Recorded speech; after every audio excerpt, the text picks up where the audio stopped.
Bom, então baseado naquele exemplo da caixa que eu acabei de fazer, onde a gente aplicou esses conhecimentos de máximos e mínimos para a função de uma variável, eu vou propor a seguinte modificação daquele problema.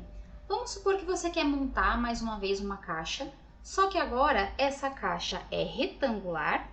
Ok, continua sendo sem tampa, só que eu quero que o meu volume seja fixo. Por exemplo, eu quero que essa caixa tenha, na verdade é uma caixa bem grande, né? Tenha 4 metros cúbicos e eu quero que ela tenha a menor área possível, ou seja, eu quero economizar na hora de montar, de gastar com material para montar essa caixa. Então agora a gente tem uma situação que eu também tenho que minimizar, nesse caso, minimizar a área, a quantidade de material utilizado. Só que por ser uma caixa retangular, as medidas dessa caixa não são iguais. Então eu posso chamar, por exemplo, dizer que essa lateral da caixa mede x, essa outra parte da caixa mede y e a altura dessa caixa mede z. Portanto, eu não tenho mais uma função de apenas uma variável, como era no problema anterior, onde a gente tirava um cantinho do nosso papelão.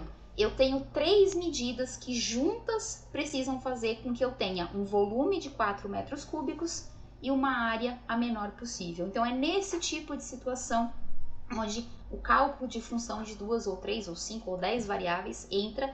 Nesse caso a gente vai escrever esse problema como sendo uma função de 2 variáveis e aí aplicar esse processo de máximos e mínimos para a função de 2 variáveis. Então a primeira coisa é o seguinte, a minha caixa está aqui.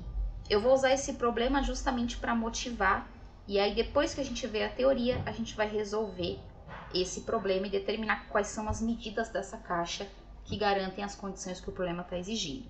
Então, a primeira coisa, eu quero que o volume dessa caixa, certo? Esse volume, obviamente, depende de x, y, z. Eu sei que o volume de uma caixa como essa é área da base, que é x vezes y, vezes a altura, e eu preciso que esse volume seja de 4 metros quadrados. Então, o meu volume está fixo. O que eu quero é que eu tenha a menor área possível dessa minha caixa. Então, eu pergunto para vocês, qual é a medida da área lateral dessa caixa, considerando que eu tenho uma caixa sem tampa? Se essa caixa não tem tampa, eu tenho a área do fundo, que é x vezes y. Eu tenho duas laterais que são definidas por x e por z. Então, duas laterais que dependem de x e z. E eu tenho mais duas laterais que dependem de y e de z. Mais y vezes z. Y vezes z, por quê? Porque são todos retângulos e a área do retângulo é lado vezes lado. Bom, então eu tenho aí as minhas duas funções. São funções de 3 variáveis, mas que mais para frente a gente vai ver que é possível sim transformar em um problema de máximos e mínimos envolvendo apenas 2 dessas variáveis. Por enquanto, essas são as informações que a gente tem desse problema. E aqui, se eu perguntasse quem é o domínio dessa função A, como eu tenho uma função de 3 variáveis, o domínio seria o intervalo de 0 até mais infinito para o x, de 0 até mais infinito para o y e de 0 até mais infinito para o meu valor de z. Por quê? Porque são medidas, né? Então, afinal de contas, se eu estou pensando em medidas, a medida tem que ser positiva. Poderia até excluir o zero, né? Para garantir que eu tenha volume. Se eu quiser, eu posso excluir, fazer um intervalo aberto em cada um desses meus extremos. Então, por enquanto, é isso que a gente tem. Depois a gente vai voltar para esse problema e vai, de fato, resolver esse problema aí de minimização da área lateral dessa caixa. Então, como é que esse processo é feito? Agora sim, nós estamos falando de uma função de 2 variáveis, que eu já falei na outra aula de revisão, e a maneira como a gente vai definir os pontos de máximo e mínimo para esse tipo de função é análoga ao caso que a gente acabou de ver para uma variável, certo? Então, vocês vão perceber que é basicamente a aula que eu acabei de dar ali para uma variável, só que agora estendendo os conceitos para uma função de 2 variáveis. O primeiro conceito que a gente viu antes foram os conceitos de máximo local e global. Então, o que é um ponto de máximo local e global, mínimo global e local, aqui para a nossa função de várias variáveis? Mais uma vez, ponto de máximo é aquele valor x e y, lembrando que o domínio da função é alguma coisa do R2, né? é aquele ponto x e y que tem a maior cota possível, ou seja, a imagem daquele ponto é a maior possível. Então, eu tenho um ponto no plano que tem a maior cota. Esse ponto, digamos, seria um ponto de... Eu vou seguir as cores que estão aqui. Esse ponto x0, y0 seria um ponto de máximo global. O valor, o ponto onde a função assume a maior cota possível. De forma análoga, onde que estaria o nosso mínimo global? Estaria em algum ponto aqui do xy e a esse ponto a gente tem associado um ponto de máximo, de mínimo global. Eu vou chamar de x1, y1 só para ficar um pouquinho diferente, certo?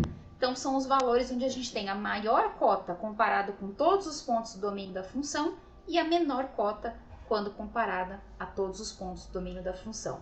Os locais, a ideia é a mesma, mas é como se eu fizesse aquele zoom. Lembra que eu expliquei na outra aula? Então, localmente, se eu olhar só para essa parte da minha função, esse ponto xy, né, que se eu for desenhar ele no plano, tem a menor cota possível. Então, esse ponto é um ponto de mínimo. Mas ele é um ponto de mínimo local, por quê? Porque ele não tem a menor cota possível quando eu comparo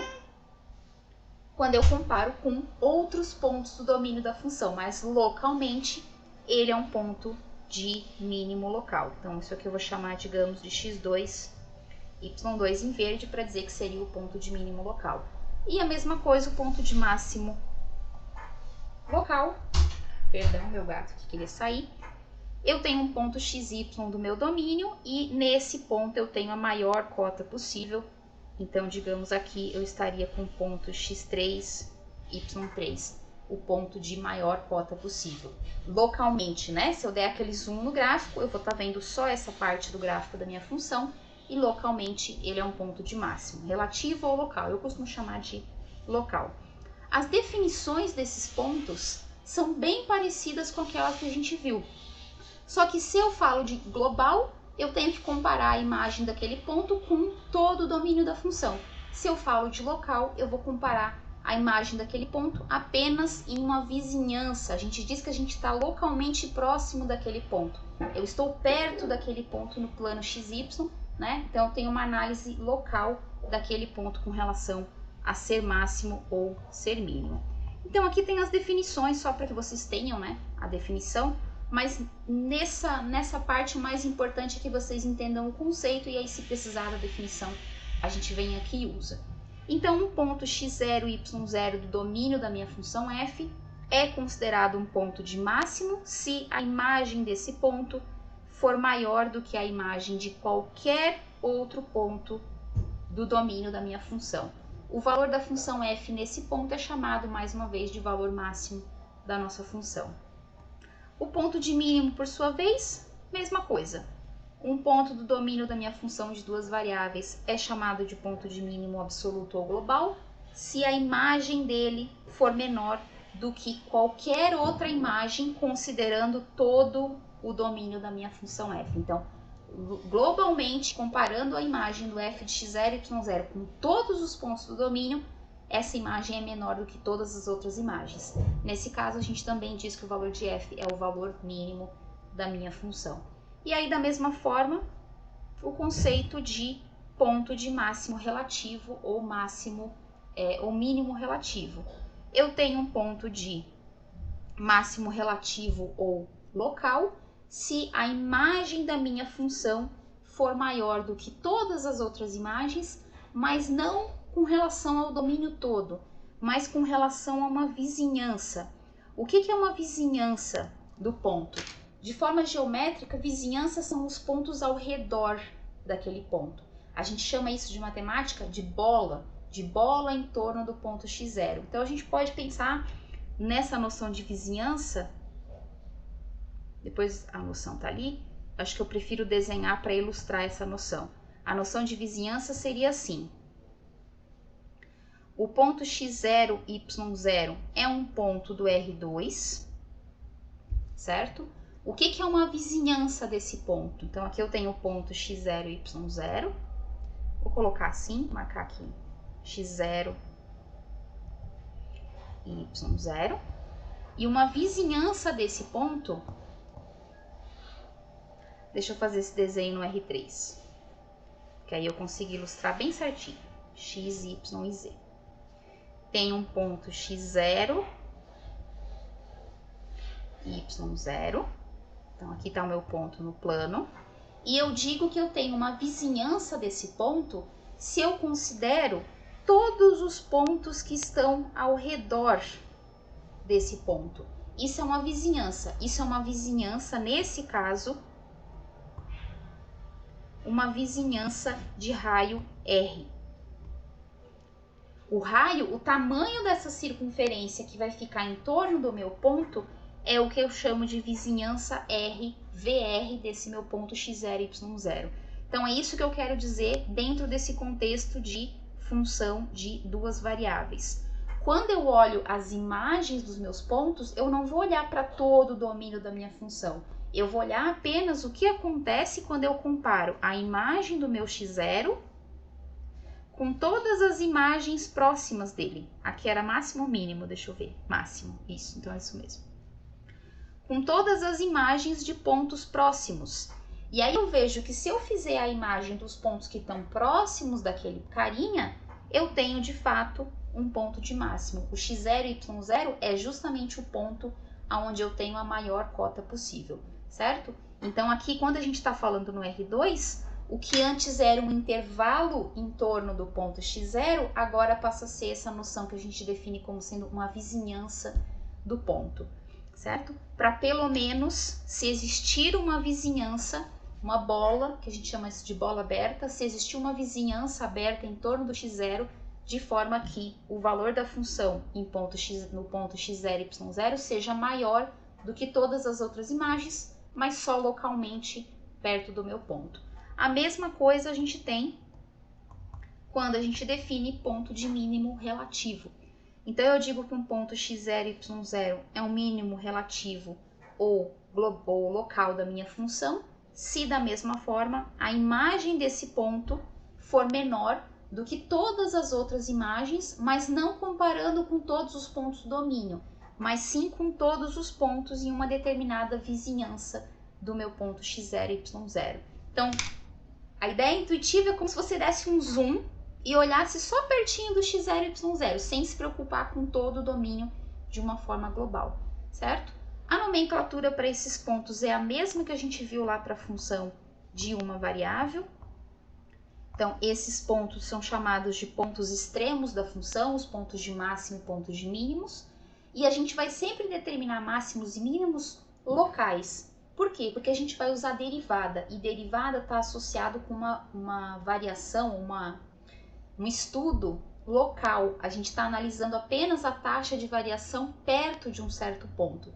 Então, a gente sempre vai verificar que um ponto é máximo local ou mínimo local. Para saber se esse ponto é global, eu preciso comparar a imagem desse ponto com todas as outras imagens do domínio da minha função. E a melhor forma de fazer isso é conhecendo um pouquinho o gráfico da função, porque a gente não tem como fazer todas as imagens possíveis, porque o domínio da minha função é composto, né? O domínio da função f é um pedacinho do R2.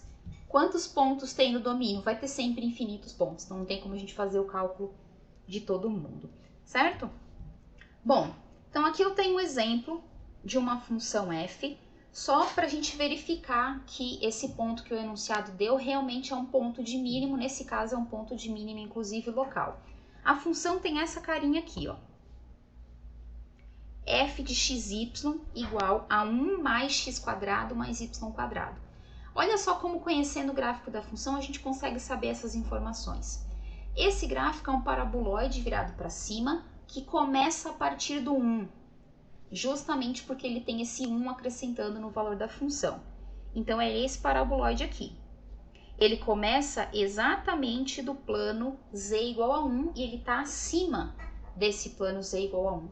Pelo formato da função, por ser um paraboloide pelo formato da função, eu sei que ele tem um único ponto de mínimo. Então, esse ponto onde eu tenho o vértice da minha função é o ponto de mínimo. Nesse caso, é o ponto 0, 0, porque esse vértice está centradinho bem em cima ali do eixo Z. O 0, 0, ele é ponto de mínimo local. E na verdade, quando eu olho para o gráfico da função, eu consigo ver que nenhum outro ponto tem uma cota abaixo da cota do 0, 0, que é exatamente z igual a 1. E por acaso ele é também global pelo comportamento da minha função como um todo. Então, conhecendo o gráfico, eu consigo verificar que um ponto que eu consigo classificar como sendo local é, na verdade, um ponto global da minha função. Nesse caso, um ponto de mínimo global. Ou então eu poderia fazer o cálculo. Por exemplo, f de x0 é igual a 1. Basta colocar x igual a 0 e y igual a 0. Só que esse valor do f de x0 vai ser sempre menor do que 1 mais x² mais y². Por quê? Porque independente do valor de xy, x² é sempre positivo, y² é sempre positivo. Então, esse 1 é o menor valor possível que eu consigo. Qualquer outro valor de xy que eu coloque aqui na minha função, eu vou estar acrescentando um pouquinho na cota do ponto e acrescentando mais um pouquinho na cota do ponto, independente se o xy for negativo, porque o quadrado vai fazer com que o resultado seja positivo. Então, fazendo uma análise algébrica, eu também consigo verificar que f de x0, que é igual a 1, é menor do que essa expressão, sempre. 1 é sempre menor do que 1 mais alguma coisinha positiva. E 1 mais x² mais y² é, na verdade, a imagem da função para o meu ponto.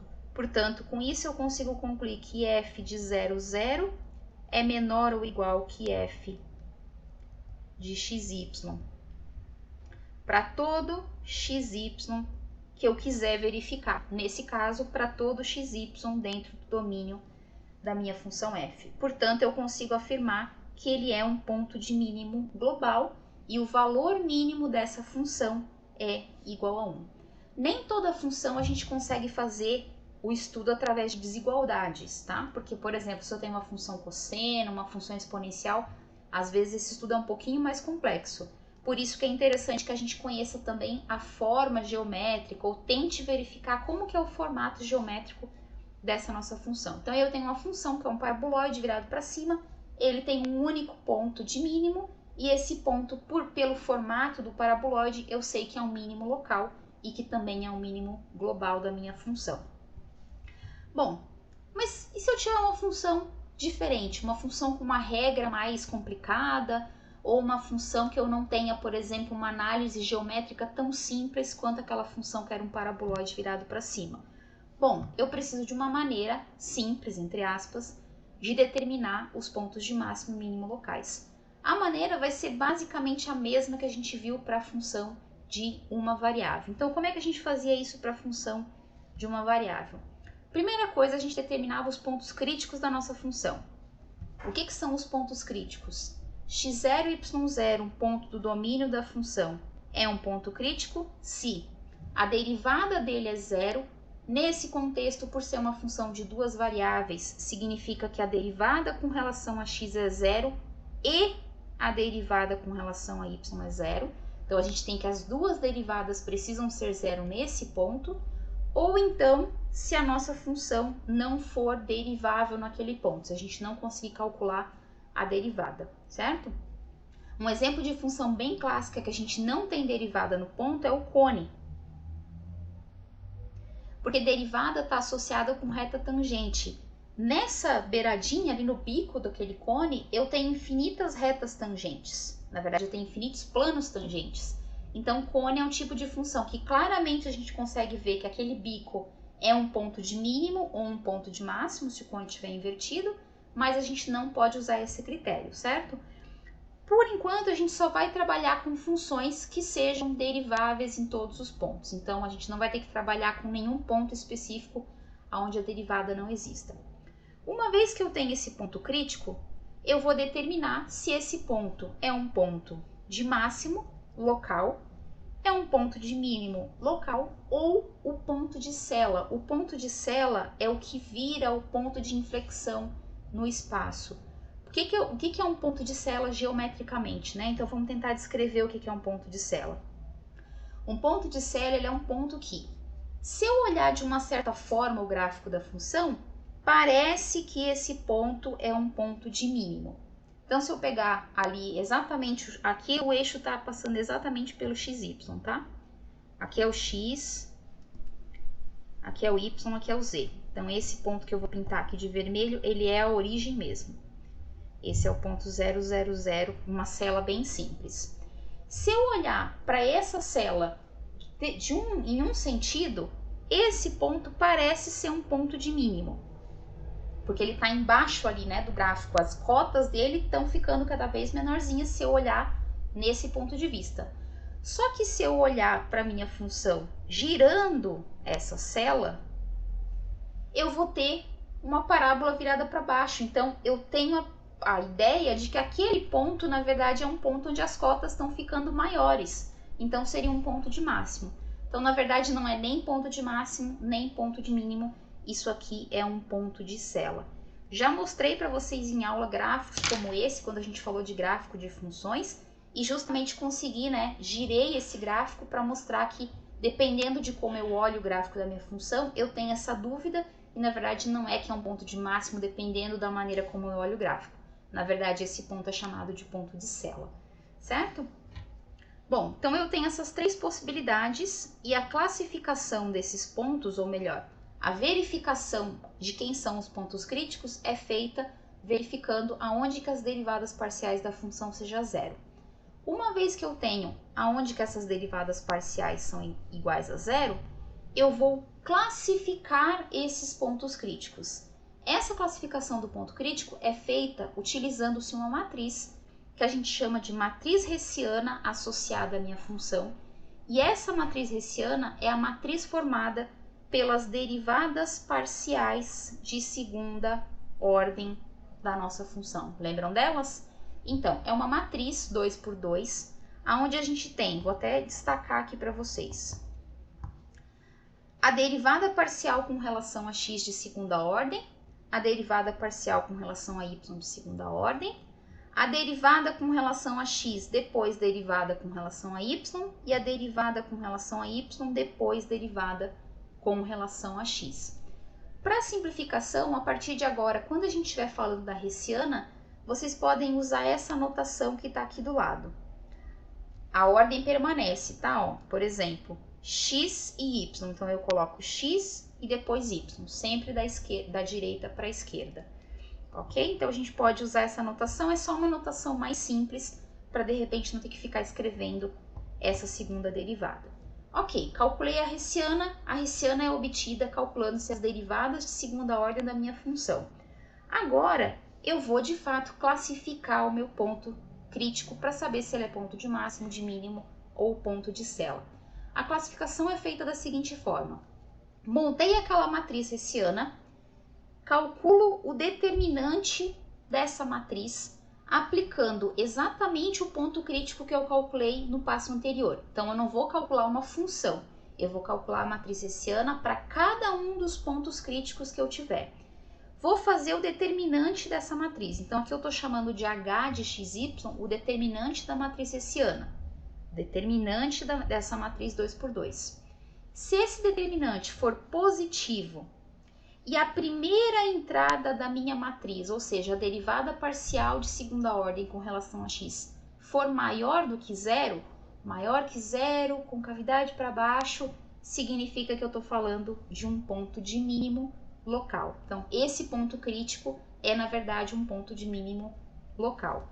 Se o determinante for maior do que zero, porém a primeira entrada da minha matriz hessiana no ponto x0 e y0 for negativo com cavidade para cima, negativo com cavidade para baixo, eu estou falando de um ponto de máximo local.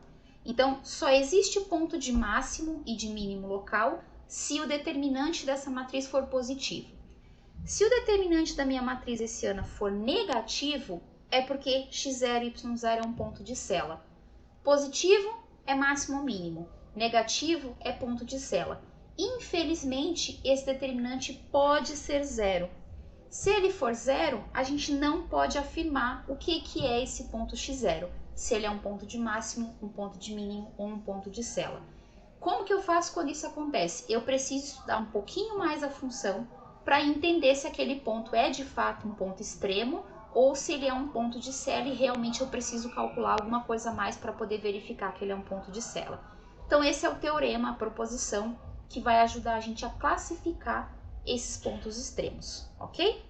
Bom, vamos fazer um exemplo então para ilustrar, para colocar em prática o cálculo das derivadas parciais, o cálculo da hessiana, o cálculo determinante da matriz hessiana e a classificação dos nossos pontos. Depois a gente vai colocar, de repente, vai ver alguns gráficos e vai verificar que realmente a conclusão que a gente chegou está correta. Então eu tenho uma função aqui bem simplesinha, certo? Uma função que a gente já viu em sala também. Essa função eu nem precisaria saber, mas ela é um paraboloide virado para cima, e eu sei que é um paraboloide que quando x e y são zero, a imagem é zero. Então é um paraboloide que está bem coladinho ali na origem. Claramente, por ser um paraboloide virado para cima, eu tenho um ponto de mínimo. Nesse caso, é o ponto x0, y0 igual a 0, 0. Certo? Se meu paraboloide poderia estar deslocado para cima, para o lado. Nesse caso, é aquele paraboloide clássico que a gente já conhece em cálculo e que faz parte aí do nosso dia a dia, né? A gente trabalha várias vezes com esse paraboloide. Então, a gente vai calcular os pontos críticos e classificar esses pontos críticos. Então, primeiro passo, vamos calcular as derivadas parciais da minha função. Isso é uma função também de duas variáveis. Derivada dessa função com relação a x é 2x. Derivada parcial com relação a y é uma função também de duas variáveis. A derivada com relação a y é 2y. Ok, calculamos as derivadas parciais. Ponto crítico significa que a derivada parcial é igual a zero. Portanto, isso é equivalente a 2x ser igual a zero. Resolvendo essa equação, x tem que ser igual a zero. X igual a zero é suficiente? Não, porque os pontos de máximo e mínimo são pontos, são pares do domínio. Portanto, eu preciso de um x e de um y. Derivada da função em y tem que ser zero para ter ponto crítico. Isso significa que 2y é igual a zero e y igual a zero. Portanto, quem são os pontos? Pode haver mais do que uma combinação. Quem são os pontos que fazem com que a derivada com relação a x e a derivada com relação a y sejam zero ao mesmo tempo? O único ponto é x0 e y0, igual a 0 e 0. Então, o único ponto que a gente consegue e que satisfaz as derivadas serem iguais a zero é esse ponto. Então, esse cara, ele é um ponto crítico. Ele é o único ponto crítico nesse caso. Agora, a gente vai classificar. Então, para classificar, eu vou calcular a minha matriz hessiana. Então, eu já vou calcular as derivadas da minha função, certo? Eu vou usar aquela notação curtinha. X com relação a y com relação a x e y com relação a y, certo? Só para ficar mais resumidinho.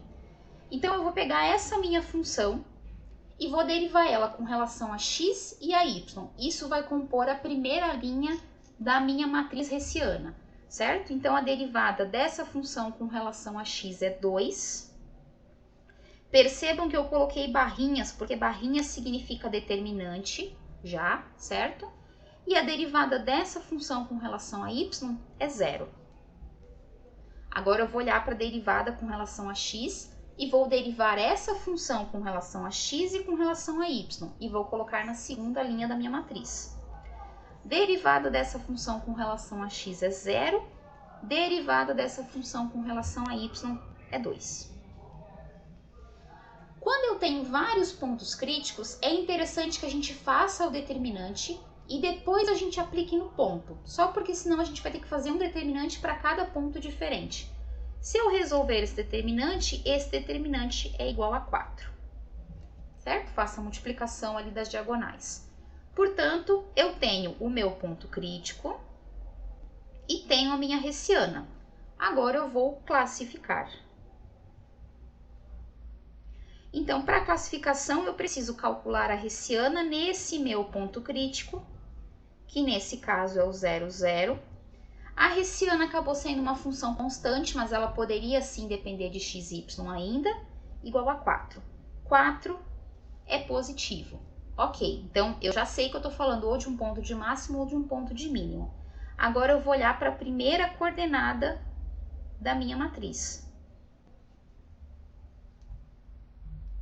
No ponto 0, 0. Então, isso é a derivada segunda da função com relação a x no ponto 0, 0. Aqui, a gente ficou mais uma vez com uma função constante, mas a gente vai ver daqui a pouco que poderia ter um x e y nessa expressão. 2 é a primeira entrada da minha matriz. 2 é positivo. Portanto, eu tenho hessiana positiva e a primeira entrada é positiva. Podemos pensar assim, né? Segunda derivada positiva significa concavidade virada para cima.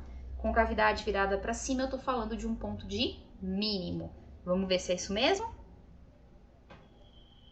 Hessiana positiva, segunda derivada também positiva, consequentemente x0 e y0 é um ponto de mínimo local. Então, com o teorema, com a proposição, eu classifico que o ponto 0, 0 é ponto de mínimo local, porque eu só posso afirmar que ele é local, eu precisaria de mais alguma análise. E quanto vale a função nesse ponto? Quanto vale a minha função f no ponto 0, 0? A função era x² mais y². Portanto, no ponto 0, 0, ela é 0² mais 0², que é igual a 0, e esse é o valor mínimo da minha função f. Vamos ver se isso aqui faz sentido? Vamos olhar lá no gráfico da função? Sim, né? Olha aqui. O gráfico do nosso paraboloide, ele tinha um vértice exatamente no ponto 0, 0. Então, realmente, o ponto 0, 0 era um ponto de mínimo. E qual era o valor da cota naquele ponto? 0, porque o nosso paraboloide não estava deslocado. Ele está com o vértice exatamente ali na origem do R3. Se ele fosse deslocado para cima, a cota poderia ser 1, 2, 3, 4 ou qualquer valor. Inclusive, poderia estar para baixo também. E o valor da minha função f poderia ser negativo, tá? Não tem problema nenhum um valor de mínimo ser positivo e um valor de máximo ser negativo. Basta a gente pensar numa situação assim, ó. Se o meu paraboloide estivesse começando de baixo, de algum valor de z negativo, continuaria a ser um ponto de mínimo com uma imagem negativa, certo? Então, ponto de máximo não significa imagem positiva. Pode ser positiva, pode ser negativa, vai depender aí do comportamento da nossa função, ok? Vamos fazer mais um exemplo, então, agora com uma função um pouquinho mais elaborada para a gente chegar em uma hessiana que não seja constante, ok? Vamos fazer mais um exemplo.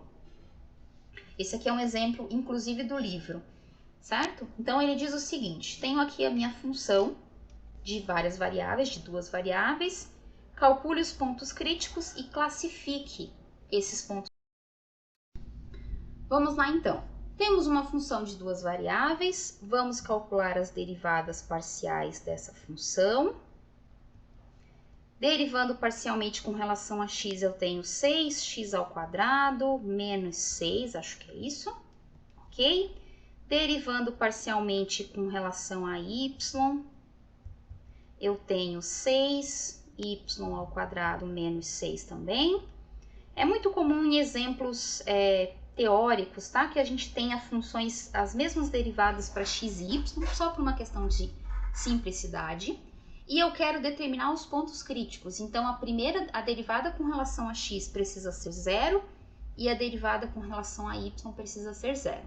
Se eu resolvo essa equação que eu tenho aqui, eu vou ficar com 6x² igual a 6, simplifico por 6, 6x² igual a 1. E aí, pessoal, qual que é o valor de x que satisfaz x² igual a 1?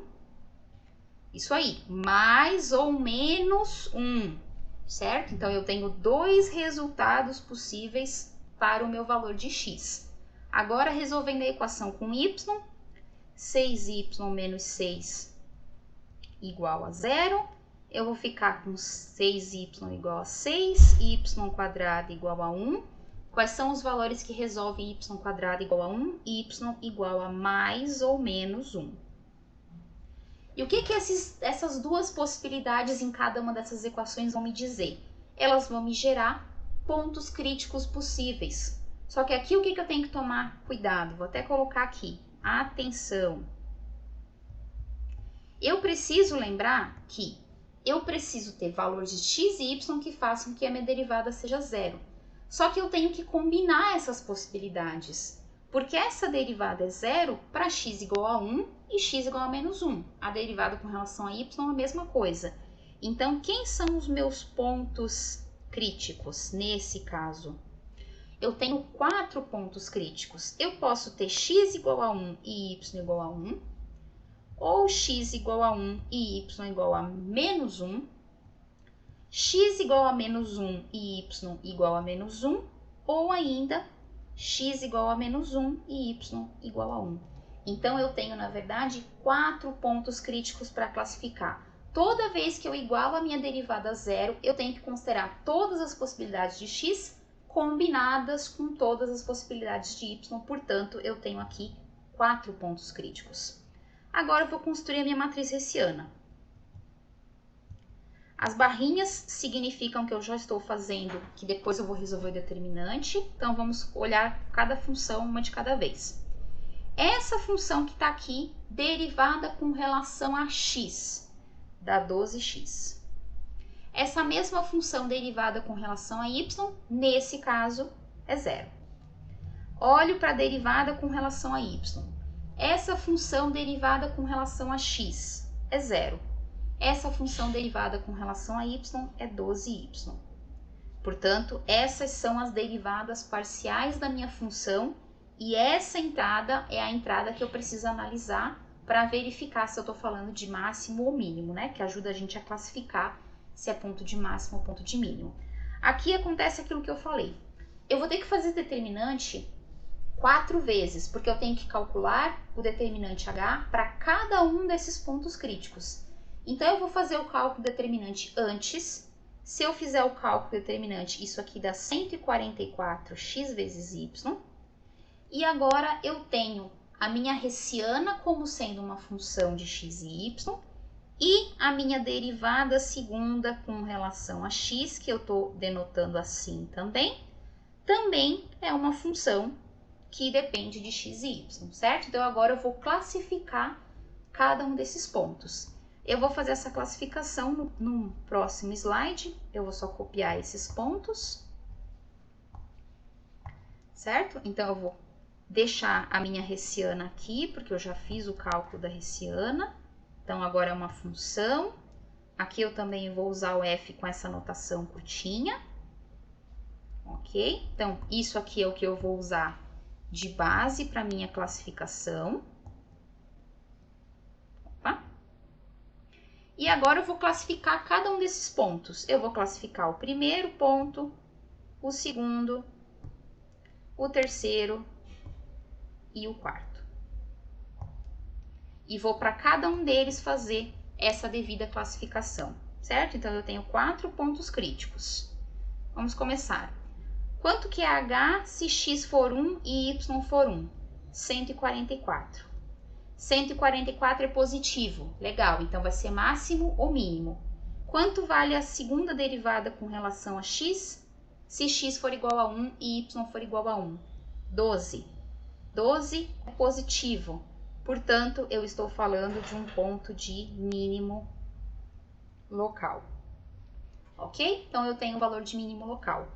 Mais uma informação que é importante que os alunos costumam esquecer é o seguinte, ok, o 12 está associado com a derivada segunda da minha função. Portanto, eu tenho aqui que o ponto 1 e 1 é ponto de mínimo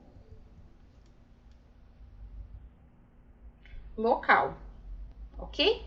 Mas qual é o valor mínimo da minha função? O valor mínimo não está nessa tela. O valor mínimo é calcular a função quando x é 1 e y é 1. Então, se a gente voltar lá na nossa função do slide anterior, vamos ver quem que era a nossa função? A nossa função era essa aqui, ó. Se você calcular f de 1 e 1, parem o vídeo e calculem para mim. Qual vai ser o valor da imagem nesse ponto? Quanto vale a minha função nesse ponto 1 e 1? Colocando, eu vou ter 2 mais 2 menos 6 menos 6. Isso aqui vai ser igual a 4 menos 12 menos 8. Se eu não errei a conta, é isso, certo? 12 mais 4, 8, menos 8. Menos 6, 2 e 2, menos 8. Portanto, quanto vale a função no seu ponto de mínimo? A função no meu ponto de mínimo vale menos 8. Ok? Então, a gente precisa ter cuidado com relação a isso. O ponto 1 e 1 é o ponto de mínimo local, é o ponto do domínio onde eu tenho a menor imagem localmente. Quanto vale a função naquele ponto? A minha função vale menos 8. Agora vamos classificar o nosso próximo ponto. Vou usar a minha hessiana aqui, certo? Vou só copiar ela aqui embaixo para poder utilizar ela. Então, agora eu vou classificar o próximo ponto. Quanto vale a hessiana se x for 1 e y for menos 1? Vamos calcular. Quanto vai dar isso? Menos 144. Menos 144 é negativo. Nem preciso verificar o valor da primeira entrada. Se é negativo, eu tenho um ponto de cela. Portanto, menos 1 e menos 1 é um ponto de cela. Cela com S, certo? A cela do cavalo. Ok? Agora a gente vai classificar o nosso próximo ponto. Quanto vale a minha hessiana se x for igual a menos 1 e y for igual a menos 1? 144 positivo, portanto, pode ser máximo, pode ser mínimo. Quanto vale a derivada segunda se x for menos 1 e y for menos 1? Só depende de x, vale menos 12. Menos 12 é menor do que zero. Quando eu tenho, vamos lembrar, hessiana positiva, se for o caso, pega as notas de aula e olha lá o enunciado do teorema. Se eu tenho hessiana positiva e função naquele ponto menor do que zero, eu estou falando de um ponto de máximo. É um ponto de máximo local. Vamos voltar lá para ver se é realmente isso? Aqui, hessiana positiva, derivada com relação a x segunda menor que zero, eu estou falando de um ponto de máximo local. E aí, se eu vier aqui na minha função, já que eu estou falando de um ponto de máximo, eu preciso saber qual é o valor máximo da minha função. E se você fizer esse cálculo, você vai perceber que o valor... Parei o vídeo aqui para fazer a conta, justamente porque a gente tem uma função simétrica, certo? Com relação a x e y. Nesse ponto 1 e 1, a imagem é igual a 8. É o valor máximo. É um valor máximo, porque a gente pode ter mais. Máximo. Certo? Então, você pode voltar lá na regra da função, que está no enunciado, está nas notas de aula, para o vídeo e calcula quanto vai ser f de menos 1 e menos 1, vai ser igual a 8. Esse é o valor máximo da nossa função. E falta classificar o nosso último ponto, h de menos 1 e 1, vai nos dar, como tem x negativo, menos 144, então eu nem preciso classificar, menor que zero, portanto, menos 1 e menos 1 é um ponto de cela.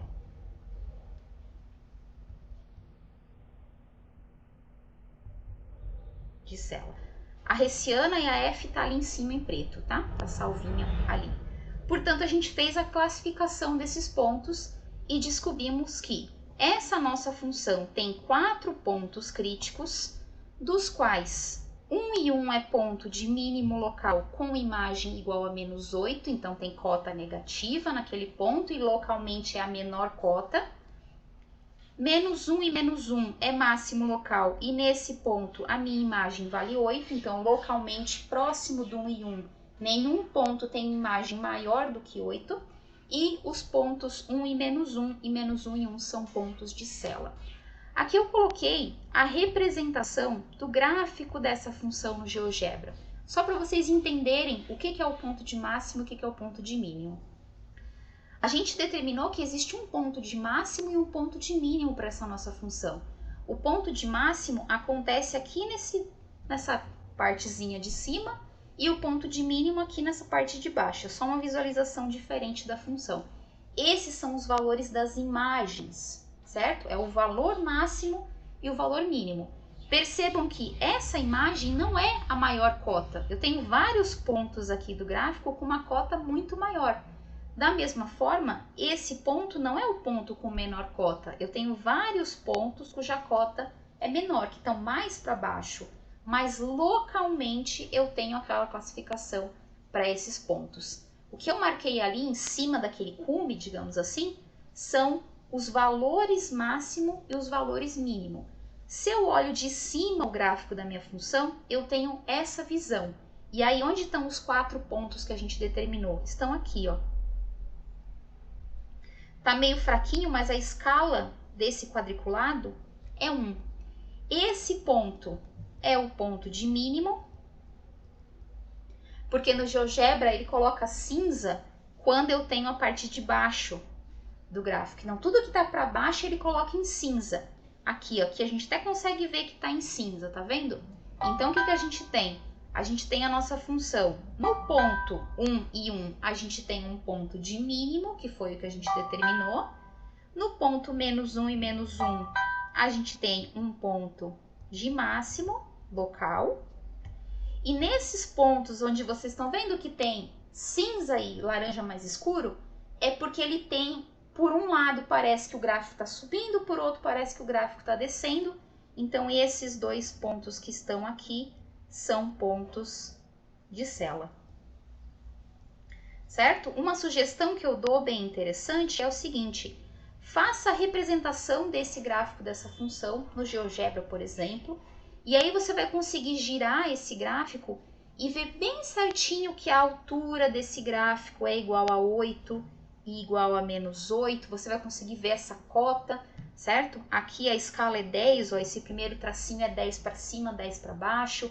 Você vai conseguir girar, você vai conseguir olhar de cima e ver que realmente coincide bem certinho com o ponto 1 e menos 1, 1 e 1, e o ponto menos 1 e menos 1, os pontos de máximo e mínimo, certo?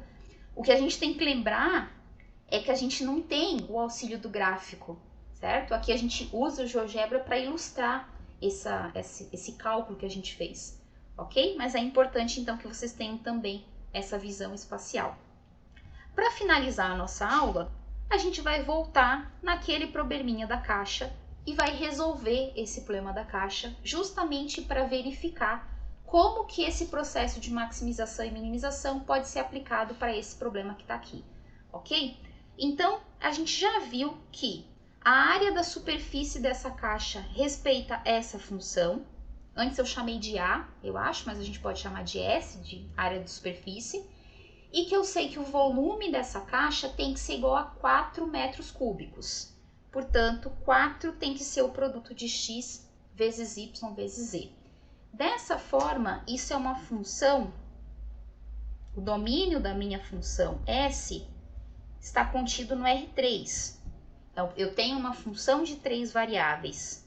Então, eu não posso aplicar o processo, esse processo que a gente acabou de ver, só vale para a função de 2 variáveis. Então, como que a gente vai transformar essa função em uma função de 2 variáveis?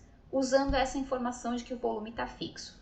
Se eu sei que x, y, z são medidas, esses valores são positivos sempre. Esses valores positivos não podem ser, não nos interessa o caso onde x e y é zero, então nessa expressão eu posso isolar o z e escrever o z dessa forma. E aí, a partir dessa relação entre x, z e y, eu consigo reescrever a minha função apenas em termos, deixa eu deixar bem certinho aqui na margem, apenas em termos de x, y e z. Então, esse termo que só tem x e y permanece.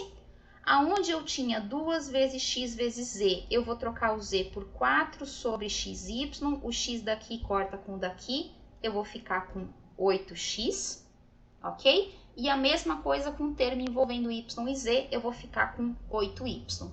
Portanto, a minha função da área lateral pode ser escrita dessa forma, como uma função de 2 variáveis, usando essa informação de que a gente quer uma caixa com volume fixo igual a 4. Agora, a gente vai aplicar normalmente o processo de maximização e minimização, só que para essa função de 2 variáveis. Então, eu vou eu vou verificar o domínio da função, a gente já falou sobre isso, o domínio dessa função f é apenas os valores estritamente maior que zero, certo? Vou calcular as minhas duas derivadas parciais com relação a x e y, então vocês podem parar o vídeo e fazer o cálculo da derivada. A derivada disso com relação a x é y, a derivada disso com relação a x, o x vem para cima negativo, com menos 1. Quando eu fizer a derivada, eu vou ficar com essa expressão, y igual y menos 8 sobre x². Essa, então, é a derivada da minha função f com relação a x. Derivando a função com relação a y, eu vou chegar nessa expressão. Sugiro que vocês parem o vídeo e tentem fazer. E essas funções são simultaneamente nulas, ou seja, o ponto crítico da minha função é simplesmente o ponto 2 e 2. Esse ponto é o único ponto crítico dessa função. Eu vou fazer um parênteses, certo? Para calcular esse ponto crítico, porque algo parecido com isso pode acontecer em alguns exercícios. Nem sempre a determinação do ponto crítico é uma equação de primeiro grau, por exemplo. Então, eu vou fazer esse cálculo da verificação do meu ponto crítico ali no próximo slide. Então, vou só pegar essas duas informações e vamos lá verificar que realmente o único ponto crítico para essa função é o ponto x igual a 2 e y igual a 2. Então, vamos lá. Determinação do ponto crítico significa que y menos 8 sobre x² é igual a 0 e x menos 8 sobre y ao quadrado é igual a 0, certo? Como é que eu resolvo essa equação? Onde tem y, eu vou substituir por 8 sobre x ao quadrado. Isso é um sistema de duas incógnitas, x e y, e duas equações, só que não é um sistema linear. Aqui na minha expressão, eu tenho y ao quadrado, então eu já vou fazer isso ao quadrado. Y ao quadrado é igual a 64 sobre x². Vou pegar essa informação e jogar nessa equação. X menos 8 sobre 64 sobre x². Isso aqui é igual a 0. Divisão de frações, a gente mantém a primeira e multiplica pelo inverso da segunda. Ok? Então, eu tenho essa expressão. Aqui eu tenho que esse 8 pode simplificar com 64. Eu vou ter x² sobre 8 igual a 0. Posso tirar o mínimo múltiplo comum. Isso aqui vai ser 8x menos x² sobre 8 igual a 0. O 8 está dividindo, passa para lá multiplicando. 8x menos x² igual a 0. Então, eu tenho uma equação quadrática, uma equação de quarto grau com relação a x. Só que tem x nos dois termos. Portanto, eu posso colocar um x em evidência e eu fico com 8 menos x² igual a 0.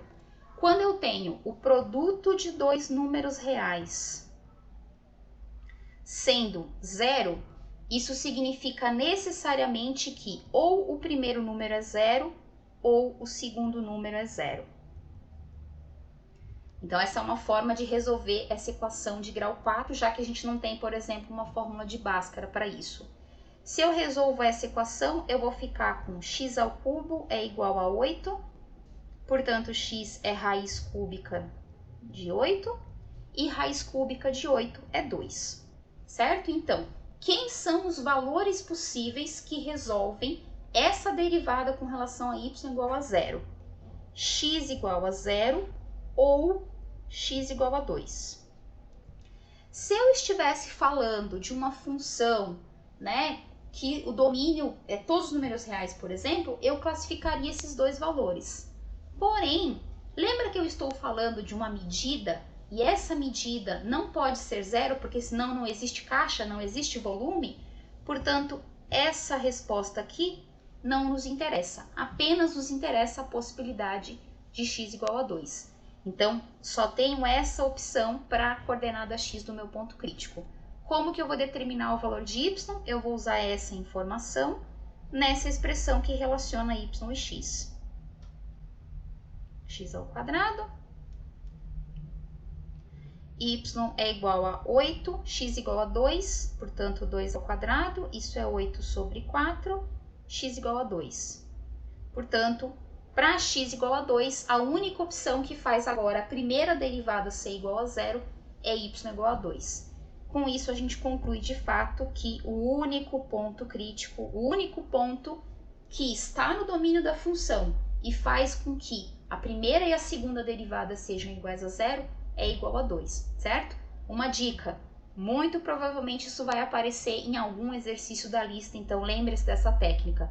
Dois números multiplicados são iguais a zero, se e somente se um deles é igual a zero, ok? Voltando então aqui, já sei quem são os meus pontos críticos. Agora eu vou classificar. Vou fazer a hessiana da minha matriz. Se eu derivar essa expressão com relação a x, eu vou ficar em 16 sobre x ao cubo. Se eu derivar ela com relação a y, eu vou ter 1, que só tem aquele y sozinho. Derivando a segunda derivada com relação a y, com relação a x, eu vou ficar com 1. Com relação a y, eu vou ficar com 16 sobre y ao cubo. Portanto, mesmo que eu vou classificar só um ponto, eu vou resolver esse determinante.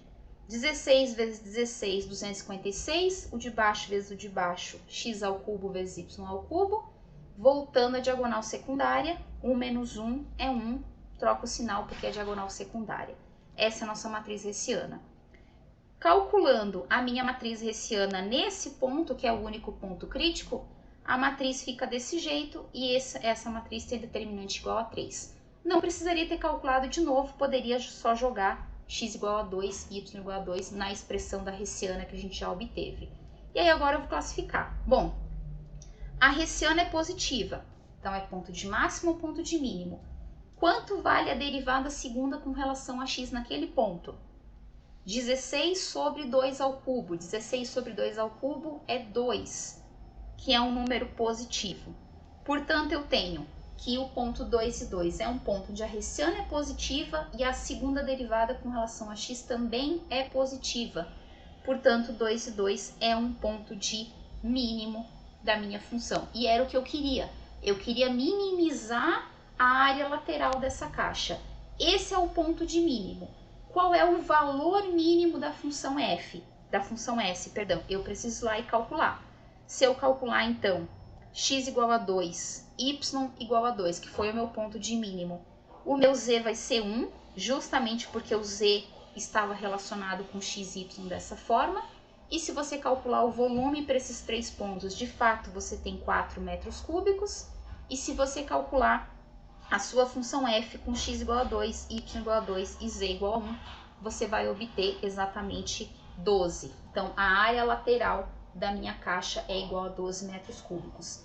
Qualquer outra medida de x e y que você tente combinar e que tenha um volume dessa caixa igual a 4, vai ter uma área lateral maior do que essa área lateral de 12 metros quadrados, certo? Está em metros porque nosso problema antes era um volume de 4 metros cúbicos. Se fosse em centímetros, seria 12 centímetros quadrados e assim por diante. Ok? Então, é nesse tipo de situação que a gente usa, né, esse processo de maximização e minimização. Quando eu tenho um problema que eu quero determinar o valor máximo ou mínimo da minha função e eu não consigo escrever esse problema dependendo apenas de uma variável. Se depende de uma variável, eu consigo resolver usando as técnicas que a gente viu em cálculo 1. Se depende de duas, a gente precisa das derivadas parciais para achar o ponto crítico e da matriz hessiana para classificar esses pontos críticos. Então, até mais, esse era o assunto da nossa aula sobre máximos e mínimos e até a nossa próxima aula.